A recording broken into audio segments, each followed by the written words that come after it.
Hola, ¿qué tal? Soy Dani Mantilla y estamos aquí en Quinótico, en el Festival de San Sebastián, un día más haciendo entrevistas con el quién es el quién del talento nacional e internacional, siempre en compañía de los amigos de Fred Film Radio. Hoy tenemos una invitada de excepción, la directora Kitty Green, la conocisteis por The Assistant y está de vuelta luchando por la Concha de Oro con The Royal Hotel. Kitty, welcome to Spain, Quinótico, and San Sebastian. Thank you so much. Thank Are you. you enjoying the festival, the city? I'm enjoying the city. I haven't seen many movies, but I've had a good time walking around the city and going for a swim and things like that. Yeah. You're doing it nice then. Tourism, yeah. Did you did talk in Tabacalera? How was that? Yeah, that was great. That was it was feeling like a good group of people and they were all interested and engaged, and it felt like a nice community there. Yeah. And what kind of feedback did you get in that conversation? Because in filming that, then it found its audience, and I think it's still the best film about what happened in Hollywood and what's maybe still happening. Oh, thank you. I mean, I don't know. It was interesting. I like to encourage younger women to make movies, and that group seemed like it was filled with young women in that talk. So I felt that was great. We could have a conversation about the challenges of that, and that's what the assistant's about. Is about the problems and the structure that's getting in the way of young women being able to rise in the workforce to become, the biggest producers and things like that. So yeah. Now you are presenting your second narrative movie. What was in this story by Lina and Steph that you wanted to make a movie, your own movie, but not documentary, a fiction now take? Yeah, there's something about how strong they were against this sort of real Australian rough men, this outback kind of terror, I guess. And these girls held themselves with a very nice strength. And so there's something in that I felt like, okay, we can explore this. We can see these sort of bad aspects of the behavior, bad kind of culture problems with the culture, but also explore it through the eyes of two strong women, essentially, who are finding themselves and going on their own journey. Seguimos ahora hablando con Kitty Green. Vamos a ver un avance de El superviviente de Auschwitz, la película de Barry Levinson que ya está en cines. The Assistant was really claustrophobic in a way. It happened in an office. We have the Outback here. It's the total opposite. The film is quite outdoorsy, but how was going from one thing to the opposite?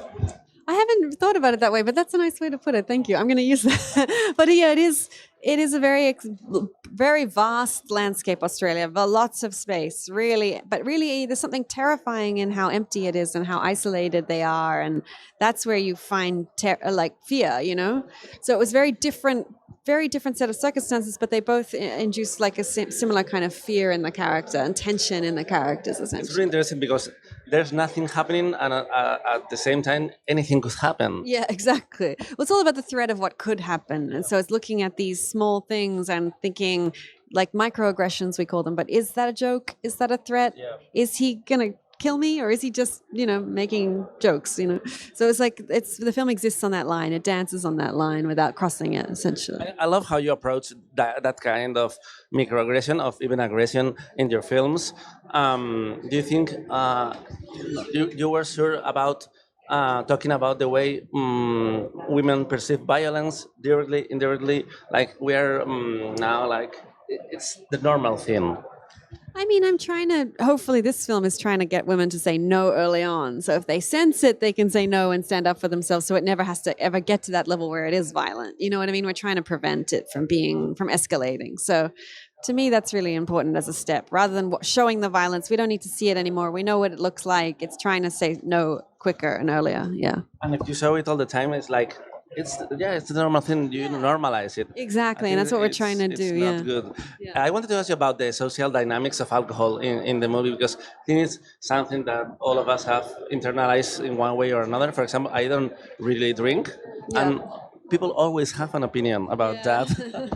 I mean, yeah, it's not so much about drinking culture necessarily, because I'm not saying drinking is bad. It's about when that behavior gets, and it's a little alcohol helps, when behavior gets a little out of control and it's hard to stop it. So it's about looking at sort of the darker aspects of drinking culture in Australia, essentially.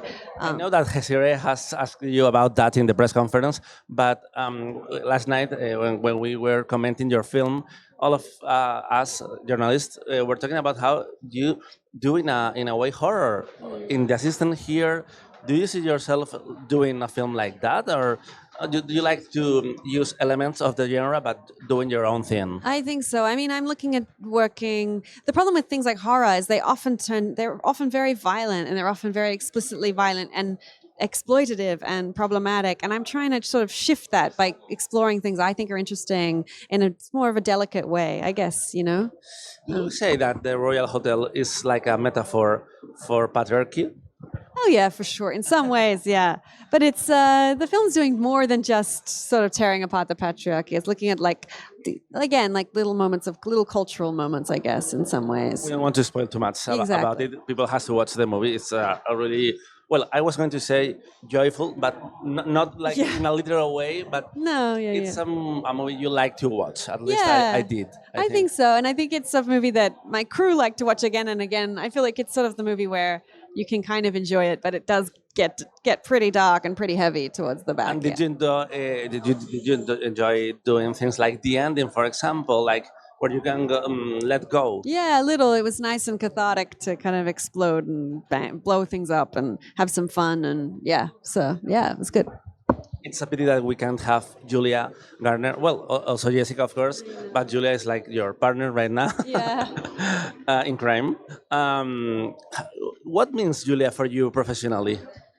I don't know. It's hard to tell how much. I always say like it's hard to tell how much she's bringing, how much I'm bringing. We're so entwined now. We're so like we're like one person. So it's always difficult to know how to describe the partnership. I think because it's we barely need to communicate at this point. We know each other so well. I can just give her a look and she often knows what that means. It's like oh no yeah.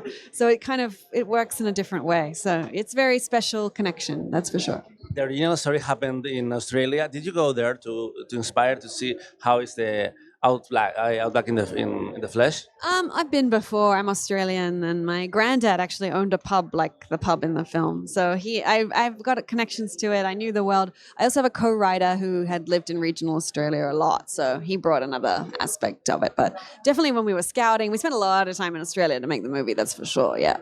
The film hasn't opened here with the public, but you did screenings in Telluride where you did the world premiere. What kind of reaction have you gotten from the people? Not the reviews. Like, what are you surprised by what people see in the movie? I'm surprised by how many people can relate to it, which is interesting. And people come up to me and they say, "Oh, I worked in a pub or I worked in a bar in America," and they said, "And it was exactly like my life." And I was thinking, how is this? It's very specifically Australian to me. So it's interesting that people internationally are understanding it and identifying with it. It means that it's a broader thing than I thought, more universal than I thought. I was reading about the film in Letterboxd, and I remember watching exactly that, like that Yeah. comment. It's like that was my life being a bartender Yeah. with guys. Yeah. Because it's always special, like uncomfortable when you see a woman surrounded by men. I like in a film. There is something in your brain that automatically links you with something, or in your life, or in a movie. I think, for example, in The Silence of Lambs, with the shot of Jodie Foster surrounded by Oh yeah. men really, really higher than her, and there's something I think, yes, in our culture that says be careful in a way. Yeah. You don't have to show too much, I think, exactly. That's why you don't really need the violence. You need the threat of the violence is enough because we all know what that looks like and we've seen it before. So, yeah, that's what I'm looking at, these kind of images. You've done a few documentaries. Now you're doing narrative films. Do you believe you are in this state of your career? Like, I'm not doing documentaries right now. I enjoyed this part. This freedom, in a way, is it freedom? Well, yeah, there's more creative control. I think it's the opposite of freedom almost. I get more control in the fiction movies than I do in documentary. You have to stay wide. You have to cover things the way they naturally fold. I like to kind of be specific about what I'm exploring and hone in on that. So I think that's what I can do in fiction films. But yeah. I guess that when you're doing nonfiction, you have to be open-minded because you don't know what the Yes. subject is going to give you. Yeah. What kind of filmmaker are you when you're doing something like this film? It's like you like to create things on the spot, or you are really I'm pretty precise, but it's mostly because I don't have a big budget, so I never have a big schedule. So I have only a limited amount of time to get what I need. So if you only have a few hours on that set, you have to know exactly what you need and what you want. And so I'm very specific about that. But then the actors bring things that surprise you always. And so that's the kind of more kind of creative aspect of it, is whatever they bring to the process. Yeah. You have had more money with this film, more a bigger budget. Do you want more to I still didn't have very much, and it was really hard, and we shot it in 25 days, and it wasn't enough time, and we needed more time, and we were always being kicked out of the set and told, no, you got to go, keep going, next set and scene, and it was always heartbreaking to me. So I'd love to have just a bit more room to play and a bit more time to mess things up and try things that are a little more bold. But it's often because of the schedule. I'm have to be pretty specific. And the other day I was talking to the director of Fingernails, which was always also in Telluride, and he talked that he made his first movie with a $250,000, and then he had 10 for the following one, and he could like bring back ideas that he couldn't do in Apples, and then he do it this time. Oh yeah, cool. I mean, he got a lot more money for Fingernails than he did for Apples. I didn't get that much more money. You know what I mean? I'm not on his level. So I'm jealous that he gets to do certain things that I couldn't do. But I think, I don't know. It's like, it's nice to have a little bit more room to play. We built a set because we actually couldn't afford to shoot out in the outback for that long. So we had to build a set, but we were able to make it look really real and authentic with that sort of budget. So yeah, we achieved a lot on the small budget we had. And do you know what is your next film going to be? No, I have some ideas, and I need to sit down in a room by myself and figure them out. You know, it's all bubbling away, and I'll get there soon. Yeah. One of our sponsors is Filmin, the company that released your first film here in Spain. They want to know what movie changed your life and why. I think it was Chantal Ackerman's Jean Dielman, which I think is a big influence on The Assistant. And you can kind of see, because that film looks at rhythm and duration, and it is really bold in the way it tells its story. And it was also just a woman's story about being a woman in the world. And it was political, but not in a way that was off-putting. Mm-hmm. And so, yeah, there's a lot in that movie that inspired me to do what I do. That's for sure, yeah. Cool. Thank you, Giti. Please enjoy San Sebastian. Thank you. Surf a lot. Yes, I will. And, well, if you Thank can you. watch a movie, it's good. But Yeah, exactly. Thank you. Thank you. Thanks. So, ya sabéis, tenéis que ir a ver The Royal Hotel cuando se estrene en España, que ya tiene distribución. Y seguimos aquí hablando de cine con talento de todos los lugares del mundo. Ella es de Australia. En quinótico.es, la primera con K, la segunda con C.